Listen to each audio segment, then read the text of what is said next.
안녕하십니까. 지금부터 2020년 경남 혁신경제투자대회를 개최합니다. 저는 투자대 사회를 맡게 된 한국디지털융합진흥원 기업지원본부 본부장 정광수라고 합니다. 반갑습니다. 네. 다음은 개사가 있겠습니다. 한국디지털융합진흥원 김대한 이사장님의 개사가 있겠습니다.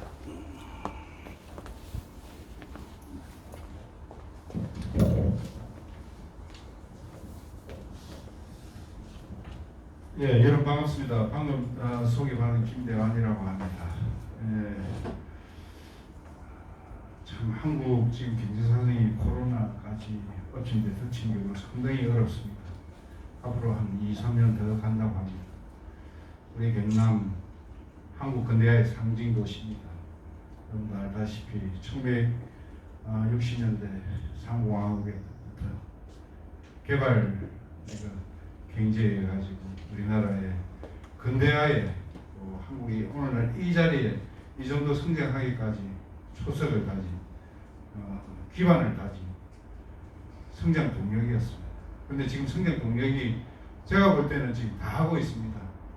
앞으로 5년, 10년 정도 가면 50% 이상 정도의 기업들이 좀 살아남을 수 있을까?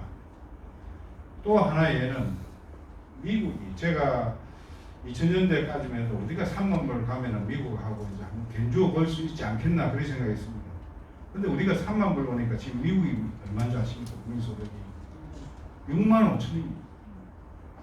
그 경제의 힘은 역시 GM이라든가 GE라든가 제조업 기반은 그래도 세계 경쟁력을 유지하면서 새로운 성장 엔진이 등장했습니다. 바로 플랫폼 기업들과 바이오 기업들과 항공 우주 기업들, 우리가 지금 개척해야 될 분야가 새로운 먹거리를 창출해야 될 분야들이 바로 디지털 융합 기반의 새로운 산업과 바이오 산업과 그리고 하늘에 관련된 그런 산업들, 지금 로봇에 관련된 산업들, 우리가 새로운 먹거리를 개척해야만이 앞으로 4만 불, 5만 불, 6만 불을 갖다가 넘어갈 수 있고 우리 후손들에게 정말 영광스러운 대한민국을 물려줄 수 있습니다. 제가 그런 어떤 위기의식을 느끼고 이 투자대회 준비했습니다. 앞으로 우리가 기회되는 한 차원이 여러분들 잘 알다시피 그런데 새로운 산업을 성장 산업을 갖다가 잉태할 수 있는 대항할 수 있는 그런 여건이 지금 여기가 약합니다. 왜? 40-50년 동안 지금 제조업을 했다 보니까 닦고 쪼개고 기름치고 하는 거기에 지금 젖어 있습니다. 모든 어떤 인바이러먼트가 거기에 젖어 있다 보니까 여기에는 제조업을 강화시키는 것이 바람직하지 새로운 산업을 갖다가 잉태시킬 수 있는 토양이 약합니다. 그럼 어떻게 해야 되느냐? 아들이 없으면은 양자라도 앉혀야 되죠. 바로 그런 위치입니다. 우리 지금 경남에 여기에 토양도 약하고 인재풀도 약합니다. 외람되지만 여기 있는 대학분들 인재풀도 약합니다. 취업하기가 급급합니다. 창업 아이디어 나오는 것도 아주 기초적인 수준입니다. 그러면 우리 경남은 이게 앞으로 이런 식으로 5년 10년 가다가는 고사합니다. 제조 기반도 약해집니다. 여기가 되살리기 위해서는 서울에 있는 수도권에 있는 반짝반짝한 아이디어를 가지고 양자 데리고 와야 됩니다. 양자를 데리고 와가지고 창원에 있는 기업인들, 투자자들 여기에 어느 정도 40-50년 기업을 하기 때문에 자금은 있습니다. 그리고 경영적인 노하우도 가지고 있습니다. 단지 비즈니스 모델이 약합니다. 반짝반짝한 아이디어 여기서 모시고 가지고 투자가 일어날 수 있게끔 그리고 오늘 여기에 지금 스타트인데 시민도 참여하고 대학생들도 참여시켜가지고 이런 것들이 지금 사업 모델이 이렇게 전개되고 있구나 하면서 자극을 줘야 돼요. 텐션을. 아무런 지금 텐션이 이루어지지 않는 이 지금 창원을 위시한 경남 지역 이래로 가다가는 고사한다는 것은 제가 많이 미래가고 그래서 여러분들이 오늘 이 대회에 참여하신 여러분들이 오늘 이 자리가 끝나고 나서라도 가셔가지고 여기에는 투자자들, 기업인들뿐만 아니라 시민도 참여해야 되고 특히 대학생들, 대학원생들 젊은 사람들이 와가지고 정말 이런 아이디어들이 반짝반짝하는 아이디어를 있구나. 아, 그럼 나도 한번 뭔가 좀 사고를 할 수 있는, 느낄 수 있는, 다음에는 좀 더 많은 사람들이 참여할 수 있도록 여러분들이 입소문을 좀 내주실 것을 부탁을 드리면서 저 열정을 갖다가 간략하게 인사 말로 마치겠습니다. 발표드리도록 하겠습니다. 감사합니다.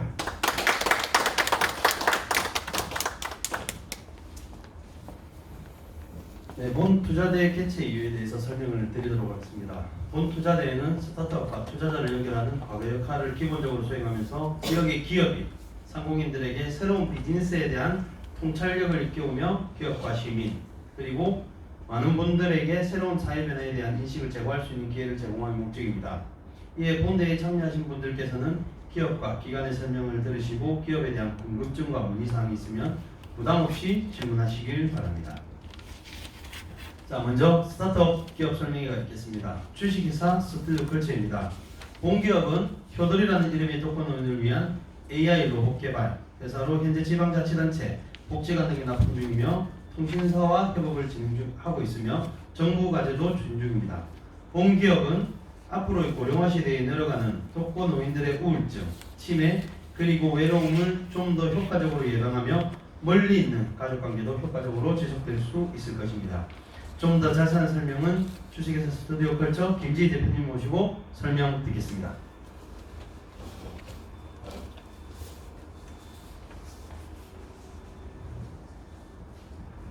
네, 안녕하십니까. 방금 소개받은 주식회사 스튜디오컬처 김지희입니다. 김대현 이사님 말씀 들으면서 제가 오늘 말씀하신 내용에 좀 기대에 부합했으면 하는 바람을 많이 가졌습니다. 저는 창원에 지금 온 지가 한 10년이 넘은 것 같아요. 제가 LG전자에서 10년 근무했었거든요. 2000년부터 2010년까지. 그래서 그때는 창원 1공장, 2공장 막 정신없이 왔다 갔다 하고 거기 이제 공작업도 많이 먹고 이랬었는데 아무래도 LG전자를 떠나다 보니까 이제 사실 창원에 올 기회가 없었어요. 근데 창원에 오자마자 이렇게 제가 구사는 못하지만 너무나 익숙한 그 사투리와 그 다음에 이런 그 에너지를 받으니까 정말 옛날 생각도 나고 많이 울컥했습니다. 저는 이제 10대 시그마도 했었었고 이제 상품기획도 했었었고 LG전자에서 했었었는데요. 그래서 창원에서 이제 10대 시그마 MBB 교육을 받고 제가 이제 10대 시그마 MBB였고 좀 되게 이제 오래된 단어지만 그다음에 그 2010년대 초반에 뭐를 했냐면은 저는 전 세계 그를 돌아다니면서 이제 가전 핸드폰 상품 기획을 했었습니다. 그래서 그 당시 뭐 중남미, 유럽, 미국에서 냉장고, 세탁기, 핸드폰 이렇게 지역 소비자들 연구해갖고 상품 기획해서 창원에 계신 분들이랑 또 워크숍도 하고 해서 지역 적합형 상품 기획을 했었었고요. 그 당시 LG전자가 뭐 이제 백조 가전서부터해서 20년간 국내에서는 많이 했지만 해외에서는 OEM으로 해서 주요 해외 말씀하셨던 지나 이런 쪽에 OEM 브랜드, 그러니까 브랜드는 지나 뭐 이런 걸 달고서 OEM 납품만 했었었는데 2000년대 초반서부터 LG 브랜드가 지나 월풀 가전보다 더 이제 프리미엄 브랜드로 해서 이제 나올 수가 있게 된 게 20-30년간의 그 내공을 갖고서 이제 세계 시장에 당당하게 국산 브랜드로 이제 이렇게 바뀌던 때 참 감사하게도 그때 이제 일을 할 수 있게 되어갖고 전 세계 정말 한국이 말씀하셨듯이 정말 도약을 하려면은 이제 해외 시장 그러니까 한국에서 이제 1등을 하고 이제 해외 시장을 꼭 개척을 해야 된다라는 어떤 비전도 있었고 지금도 그런 비전을 갖고서 열심히 지금 일을 하고 있습니다. 저는 여기 부모사랑 효돌이라고 해서 효 글씨 참 이쁘죠. 그래서 효돌이라는 이제 그 AI 돌봄 플랫폼 사업을 하고 있고요. 한국의 이제 효심이 원래 되게 강하잖아요. 한국의 효심을 말씀드렸듯이 정말 해외의 비즈니스 모델로 이렇게 확산하고자 하는 제 생각을 갖고 있습니다. 독거 부모님들은 이제 부모님 이제 다양한 어려움을 직면하고 있는데요.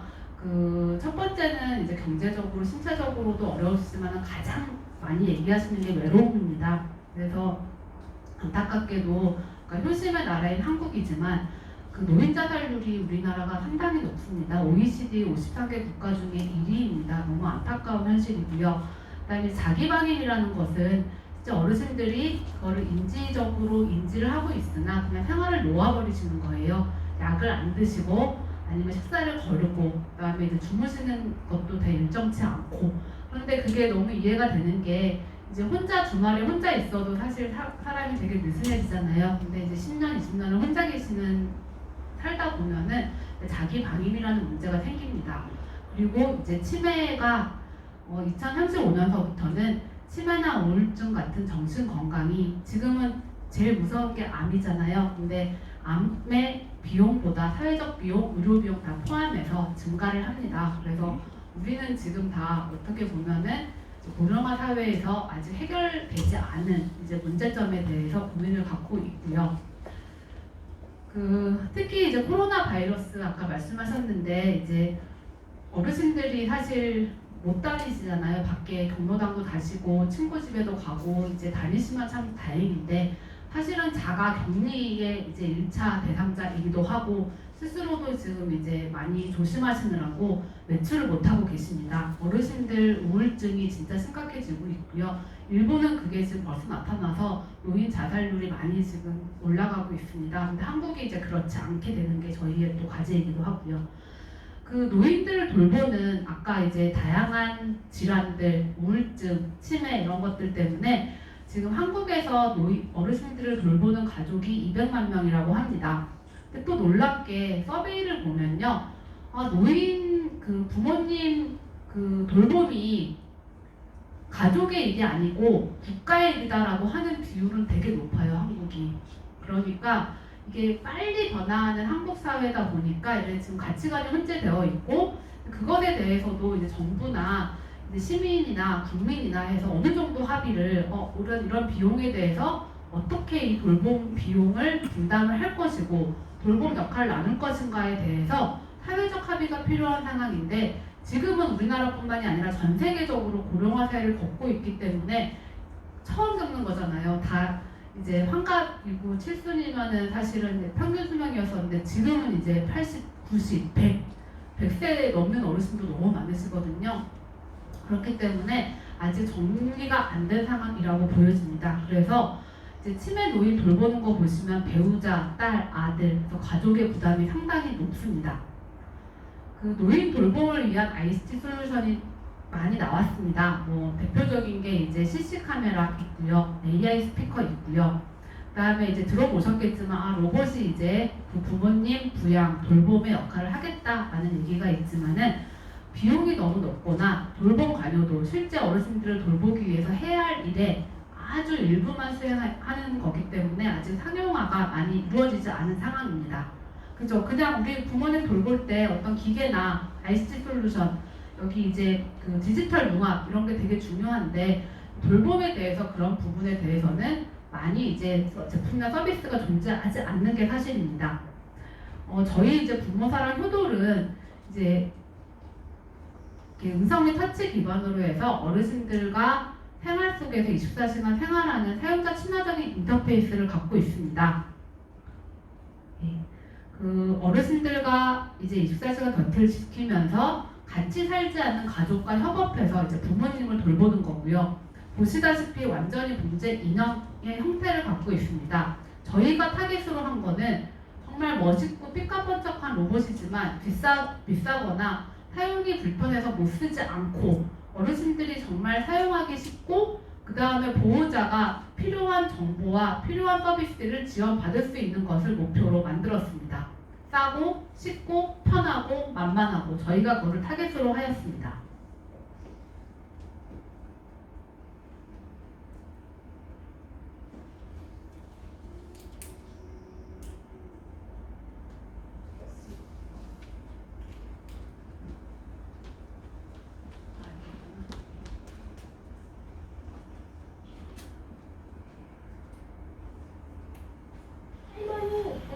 네가 다른 경우는 외출하실 경우에는 의사를 꼭 신고해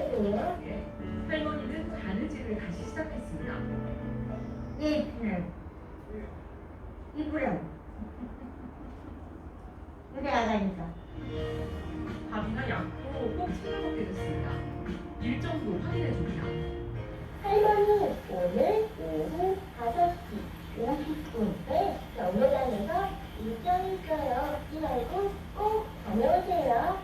저쪽으로 죽네. 병도 없다면서 누우니까 다녀오래 날. 이들은 살 무정길 할아버지에겐 심리치료사 역할도 합니다. 뭐라고 부르세요? 꼬마냐 그러지 꼬마냐. 예. 왜요? 꼬맹이니까 좋은 말은 뭐예요?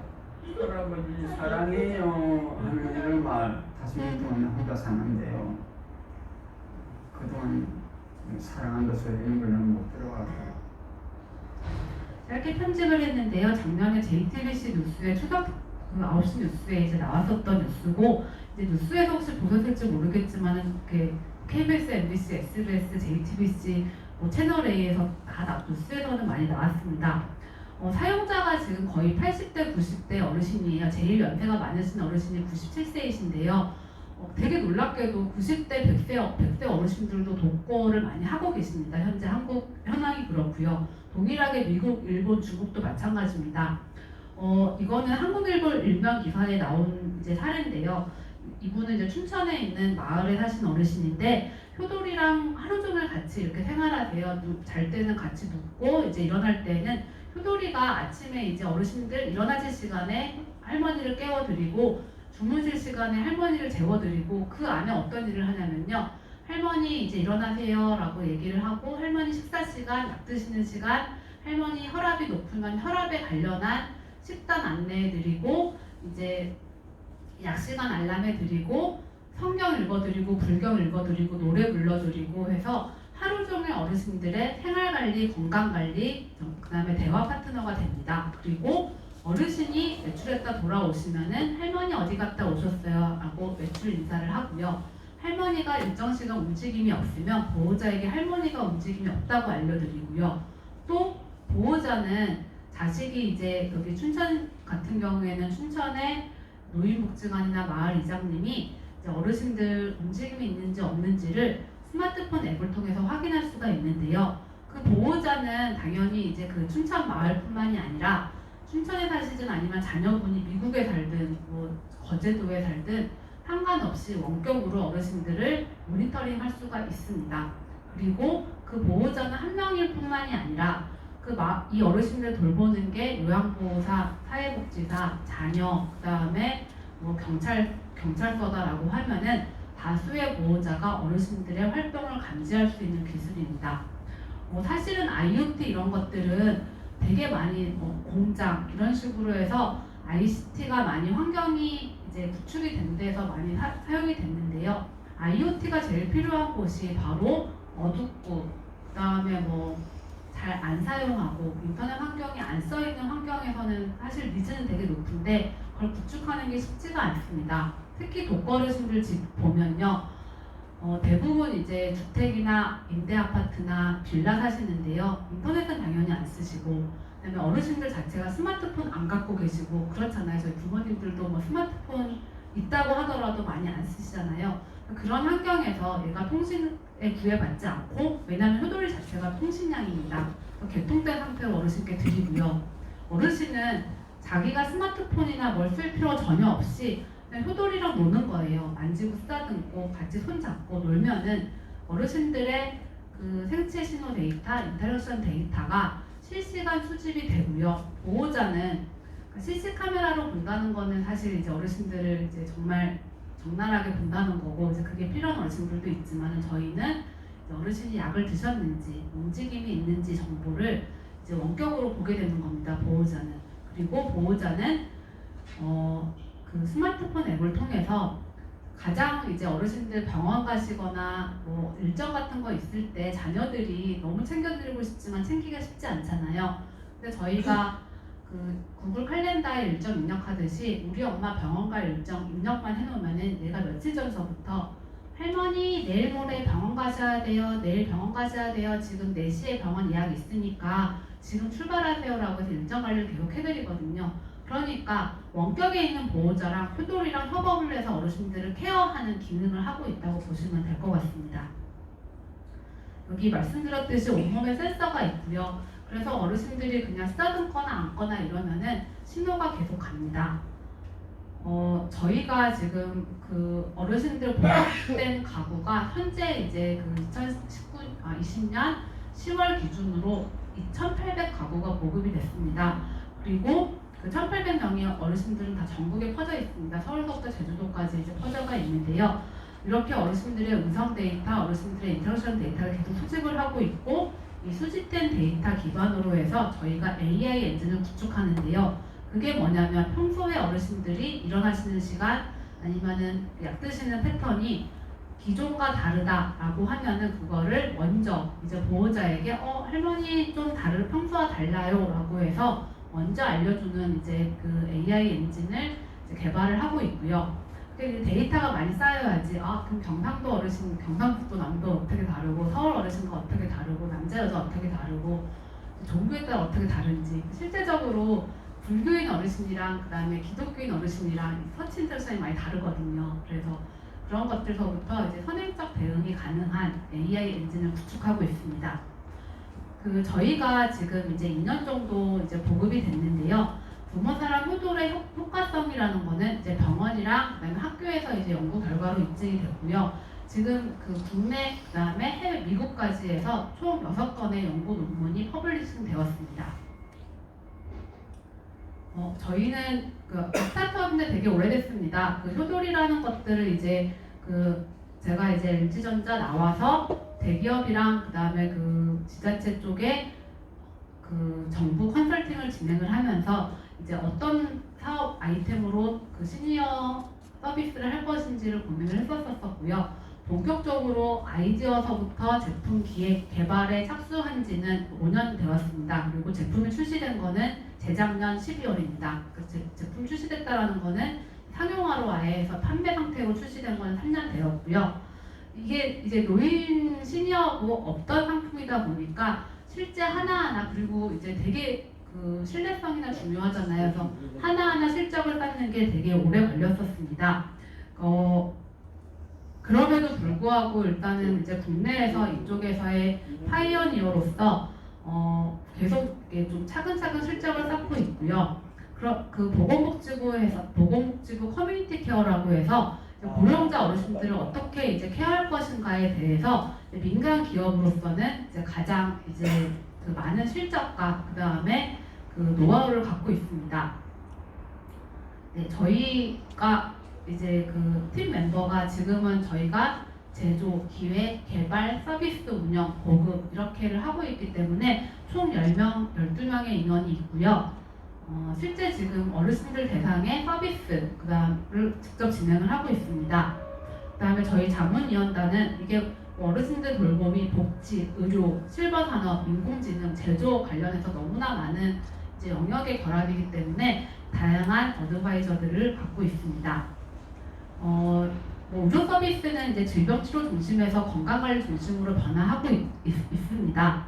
그래서 문제는 이제 아픈 상황에서 병원에서 오래 사는 게 아니라 100세까지 살고 90세까지 살더라도 건강 수명을 늘리는 게 되게 중요하기 때문에 예방의학이 많이 강조가 되고 있는데요. 이게 이제 디지털 헬스케어 시장이 꾸준히 성장하고 있는데 저의 이제 궁금증은 그렇습니다. 실제적으로 의료비의 80%가 노인인데 지금 현재 말하는 디지털 헬스케어 솔루션의 대상자들은 다 30, 40대입니다. 그게 왜 그러냐면 스마트폰 위주로, 그러니까 스마트폰을 쓸 수 있는 사람 위주로 디지털 헬스케어 시장이 성장하고 있기 때문입니다.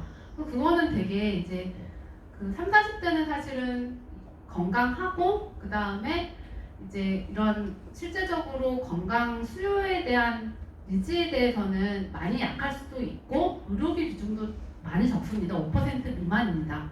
그럼에도 불구하고 그들이 스마트폰을 많이 쓰고 보고 있기 때문에 스마트폰 앱을 이용한 시장이 이제 한계가 있는데요. 실제적으로 정말 이 문제를 해결하려고 한다면은 타겟 대상인 노인한테 가능한 디지털 헬스케어 솔루션을 개발하는 것이 맞다고 생각을 합니다. 네, 지금 이제 코로나로 인해서 취약계층 어르신 돌봄이 어려워지기 때문에 정부에서도 로봇 및 4차 산업혁명 기술을 돌봄 현장에 접목하는 것을 많이 강조하고 있는데요. 이제 감히 말합니다. 저희 지금 현재 로봇 4차 산업혁명 기술이라고 되게 거창하지만 현장에서 어르신들이 사용하시고 복지사들이 사용하시고 쓸 수 있는 솔루션은 많지가 않습니다. 그 국내랑 이제 그 해외 시장 규모는 저희가 그 어드레서블 마켓으로 해서 5년간 국내 86만, 해외 시장은 중국, 미국, 일본 이렇게 추정을 하고 있는데요. 부모 사랑 요돌은 한국의 시니어 돌봄 시장의 선두주자로서 현재 18개월 동안 지금 1,800명 사용자를 보유하고 있고요. 사회적 로봇 분야에서는 국내에서는 73%의 보유를 갖고 있습니다. 지금은 1,800대에 머물지만은 이제 사회적으로 수요가 증가하면서 이제 저희가 5년간 매출의 계획은 상당히 큽니다. 그리고 어르신들의 브랜드 애착감 만족도가 96%에 이르고 있고요. 이 효도리를 24시간 같이 생활하는데 매일 사용하시는 비율이 17%입니다. 그리고 병원, 대학, 정부와 파트너십을 갖고 있습니다. 현재 효도리가 이제 지금 보급된 그 지자체입니다. 안타깝게도 아직 창원시는 이제 보급이 안 됐고요. 보시면은 서울서부터 제주도까지 이제 했는데 이게 처음에 어르신들한테 로봇을 보급해 아무래도 이게 안정성이 중요하기 때문에요. 초기 5대, 10대, 20대, 50대 구매하셨던 그 지자체나 관공서에서 그 대수를 확장하고 있습니다. 저희가 18개월 동안 파일럿 테스트로 해서 이렇게 보급을 했다고 한다면요. 지금은 이제 그 재구매는 본사업으로 넘어가서 내년서부터 대상자 수를 많이 확대를 하고 있습니다. 이렇게 있고요. 네. 저희가 이제 2020년 그 제품 출시된 지 이제 2년이 좀 안 됐습니다. 2021년 저희가 터닝 포인트로 삼는 이유는 5가지입니다. 일단은 보건소에서 지금 이제 만성질환 환자랑 치명 환자들 관리 사업을 시작을 했는데요. 저희가 모바일 헬스케어 사업은 선정이 됐고요. 올해는 24개 보건소에서만 이 모바일 헬스케어 사업을 하지만 내년도에는 그게 전국으로 확산될 예정입니다. 그리고 중소벤처기업부의 비대면 바우처 사업이라고 해서 오늘 제가 이제 혹시 연락처 남겨주시면 제가 다시 설명을 드려야 될 텐데요. 그 중소기업에서 그 직원들의 복지 향상을 위해서 효도리를 구매하시면은 90%를 정부에서 지원해주는 사업의 공급자로 선정이 됐습니다. 그래서 그거는 좀 특이한데 사장님이 됐든 직원이 됐든 이사님이 됐든 공장장님이 됐든 지금 그 운영하시는 회사에서 효도를 신청하시면은 이제 저희 효도리가 통신비를 다 포함해서 88만 원이거든요. 3년치 통신비를. 근데 88,000원만 내시면 정부에서 90%를 지원해주는 사업에 선정이 됐기 때문에 그 중소기업의 복지를 위한 또 그 솔루션 사업에 선정이 됐고요. 그 다음에 지금 국가에서 보건복지부에서 하는 응급안전 모니터링 시스템이라고요.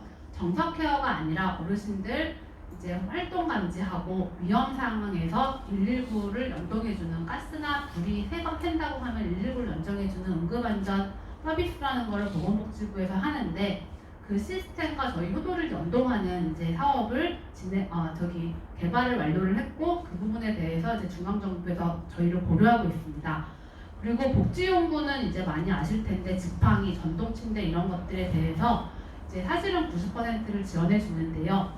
신기술, 그다음에 신상품, 융합 제품, AI 제품 관련해 갖고 새로 지금 수가 제도를 고민을 하고 있습니다. 그렇게 되면은 아무나 그냥 수가를 해줄 수가 없잖아요. 그러면은 실제적으로 제품이 현장에서 얼마큼 보급이 됐냐, 그리고 두 번째는 제품이 얼마큼 신뢰성이 있느냐, 그리고 어르신들이나 노인, 장애인들이 많이 사용하냐 기준으로 평가를 하고 있는데요. 저희가 예비급여 제도의 1순위로 지금 저희를 검토하고 있는 상황입니다. 그리고 국내 중견 탤런트 김성환 씨랑 광고 모델 계약을 할 예정입니다.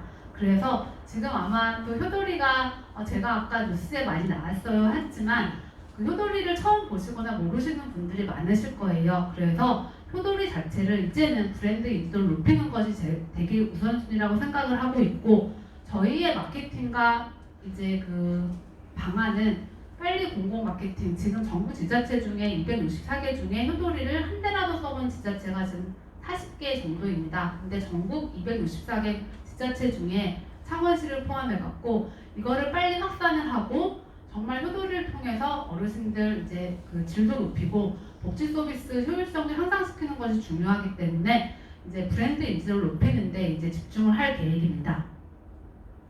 네, 그 해외 관련해서는 저희가 효도리가 한국말뿐만이 아니라 영어 말하는 효도리, 그다음에 일본어 말하는 효도리 이렇게 세 가지 버전이 있습니다. 그래갖고 지금 현지에서 각각 저희가 초기에 이제 한 개에서 이제 1년 반 동안 1,800대 보급했듯이 초기에 이제 현지에서 테스트를 이제 진행을 할 계획입니다.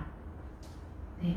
그 효도리는 그럼 어떻게 수익이 될 수 있지라고 궁금해하실 텐데요. 현재는 지금 지자체나 관공서에서 사서 이제 어르신들에게 보급하는 B2G 사업이 중요하고요. 이게 복지용구로 등록이 된다고 한다면 이제 B2B 쪽에 복지용구 사업소에서 이제 어르신들이 보조금을 받아갖고 구매를 하고 하는 이제 B2B 사업이 성장될 것으로 보여지고요. 가장 중요한 것은 복어르신 데이터를 아무도 갖고 있지 않습니다. 저희 팀은 그 데이터를 축적된 걸로 해서 AI 엔진과 축적된 데이터를 기반으로 해서 어르신들이 집에서 혼자 계시지만 더 건강하고 의료비를 줄일 수 있는 쪽에 데이터 경제, 데이터로 돈을 만들 수 있는 구조를 만들려고 하는데요. 그게 바로 저희는 이제 독거 어르신의 데이터가 국가 사회의 사회적 비용을 줄이는데 되게 크리티컬한 역할을 할 수 있을 것으로 보고 있습니다. 네, 저희는 2021년부터 본격적으로 투자 수익 증가를 기대하고 있으며 2025년까지 국내 11만 대, 해외 11만 대 보급을 목표로 하고 있는데요.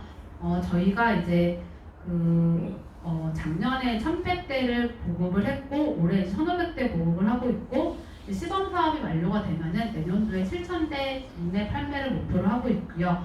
해외에서는 2021년 내년도에 이제 100대 지금 미국과 일본의 사업자가 100대를 이제 보급을 하게 되면은 그 후서부터 이제 폭발적으로 시장이 증가할 수 있을 것으로 보고 있습니다.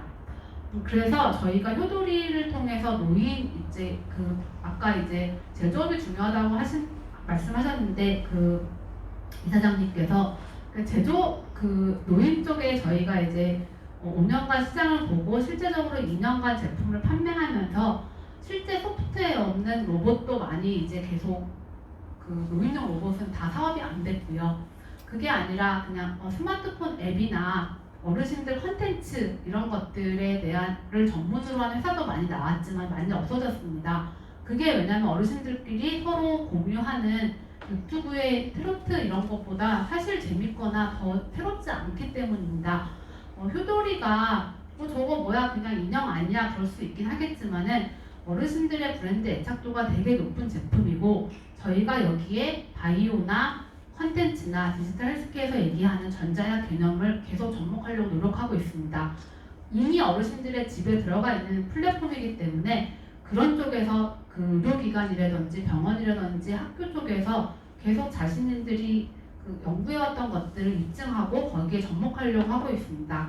그런 쪽에서 저희가 디지털과 융합 쪽에 새로운 서비스와 솔루션을 창출할 수 있을 것으로 생각을 하고 있습니다.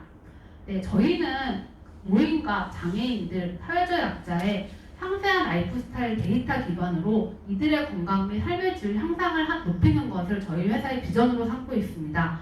그런 회사가 될 수 있도록 관심 가져주시고 아까 말씀드렸듯이 중소기업의 복지를 위해서 아까 이제 바우처 사업이 선정이 됐는데요. 관련해서도 혹시 영화를 또 남겨주시면은 저희가 연락을 드리도록 하겠습니다.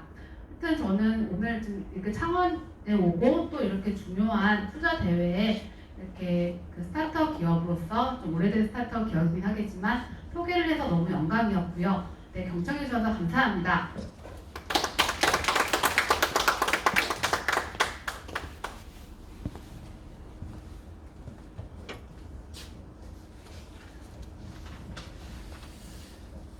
이상 기업 설명이 끝났으며 소토진 컬처에 대해서 궁금하신 사항이 있으신 분은 얼마든지 가감 없이 질문 부탁드리겠습니다.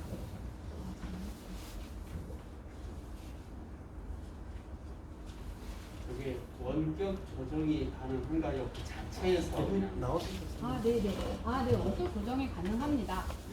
예를 들면은 부모님이 예를 들면 약 드시는 시간이 맨날 바뀌잖아요. 그러면은 원래는 아침에 3번 드시다가 지금 이제 약이 좋아져갖고 저희가 서비스하는 2년 동안에도 이제 하루에 약을 3번 드시다가도 하루에 한 번 약으로 많이 통합이 됐더라고요. 되게 좋아지고 있는 것 같은데 그렇게 되면 자녀들 생활 선생님이든 이제 어르신들 얘가 이제 효도리가 할머니 약 드실 시간이에요. 약 드셨을 때 제 손을 잡아주세요라고 해서 계속 유도해갖고 이제 보호자가 우리 엄마 약 먹었네를 알 수 있는데 그런 것들을 예를 들면은 이제 약 드시는 시간이 바뀌었어라고 하면은 원격으로 약 드시는 시간만 앱에서 이제 변경을 해놓으면은 변경된 일정으로 또 효도리가 안내를 해드립니다. 그렇기 때문에 이제 원격으로 실제적으로는 혼자 계신 부모님과 이제 꼭 전화를 하고 매일 이렇게 찾아뵙지 않아도 이제 어르신들을 동향을 모니터링할 수 있고 원격을 조정할 수 있는 기능이 있고요.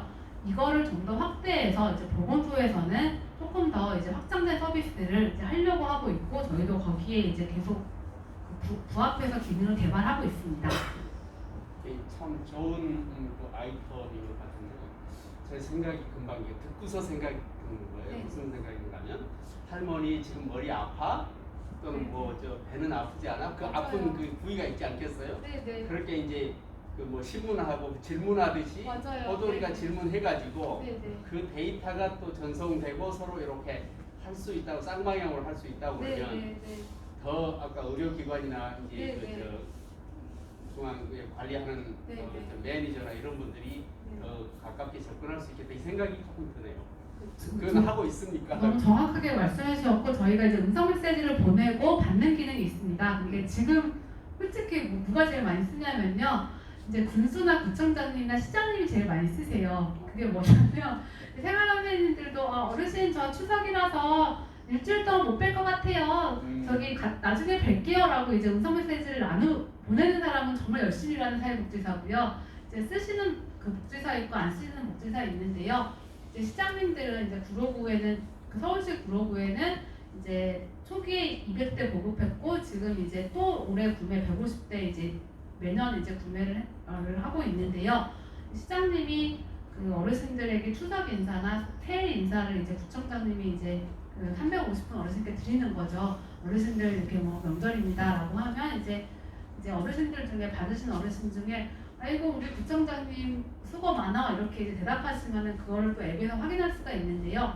아까 말씀하신 것대로 그거를 이제 의료기관에서 접목하게 되면은 그 아까 이제 자살률도 말씀드렸는데 그게 이제 자살이라는 게 그 할머니 오늘 기분 어떠세요?라고 매일매일 누가 물어만 주고 내가 기분이 좋든 안 좋든 내가 죽고 싶든 거를 이렇게 대답만 하고 내가 풀 수만 있다면은 그게 되게 많이 해소가 된다고 해요. 근데 이제 그런 걸 물어봐 주는 사람이 없는 거죠. 근데 이제 아까 의료기관이나 정말 그 정신건강센터나 어떤 목적을 갖고서 그거를 계속 질의를 해. 그 섬에 있으신 어르신들 또 뭐 고립된 어르신들한테 계속 질의를 하고 그 대답을 듣고서 이제 1차적으로는 반응을 하고 그 데이터들이 쌓여서 얘가 자동으로 해석을 할 수가 있게 만드는 엔진을 개발하는 게 저희 목표이고요. 근데 그게 이제 기능은 개발되어 있는데 현장에 적용이 안 된 거는 우리나라 의사들이 그렇게 막 그거를 할 만큼 아직은 적극적이지 않잖아요. 원격 의료가 한참 이슈가 되고 있기 때문에 저희도 실증 사업이나 시범 사업을 통해서 그걸 하려고 하고 있고 두 번째는 의사들이 매일 질문을 하는 귀찮으면 안 하더라도 어떤 질문을 하는 게 적절할 것인가에 대한 데이터가 없어요. 그러니까 예를 들면 할머니 오늘 어디가 아프세요라는 걸 물어볼지 할머니 어제 잘 주무셨어요? 할머니 식사 맛있게 하셨어요? 이렇게 그 딱 하루에 한 가지 질문을 하는데 그게 어르신들의 건강 상태를 종합적으로 알 수 있는 지리가 무엇일까를 아는 의사는 아직도 없어요. 왜냐하면 그렇게 연구를 안 해봤기 때문에. 그래서 저희가 그런 정말 원데이에 하루에 원 퀘스천으로 해서 계속 그 데이터를 쌓을 수 있을 때 어떤 질문을 하는 것이 좋을지를 의사 선생님들이랑 지금 이제 막 이렇게 연구를 하고 있는 초기 단계라고 보시면 될 것 같습니다. 지금 현재 그 B2G 쪽이 우세하잖아요. 네, 맞습니다. 그러면 제가 볼 때 B2G를 하실 때 네, 그냥 네. 이런 지역의 복지과도 중요하지만 어느 서울의 아주 모델 하나의 마을을 타운을 하나 맞아요. 에리어를 정해서 네, 네. 시범 사업을 하나 잘 끌고 가면 네, 나머지가 마케팅 하는데 네, 네. 왜냐면 막 다양하게 B2G 하면 네네. 국가 비용은 많이 들어가는데 효율은 네, 네. 떨어지거든요. 네네 그래서 맞습니다. 제가 볼 때 뭐 창원시 오셨으니까 네. 창원시장님하고 네. MOU를 맺어서 네, 창원의 네. 한 지역에 네, 네. 한 동이면 동 네. 하고 맺어서 시범 사업을 그럼 노인네가 뭐 2천 명이 있다든가 네, 네. 5천 명이 있으니까 거기에다가 이렇게 하면 네, 네. 나머진 거기를 비용도 적게 들이고 따라갈 수 있잖아요. 그 네, 대타 네. 수집도 되고. 네, 네. 창원에 오셨으니까 먼저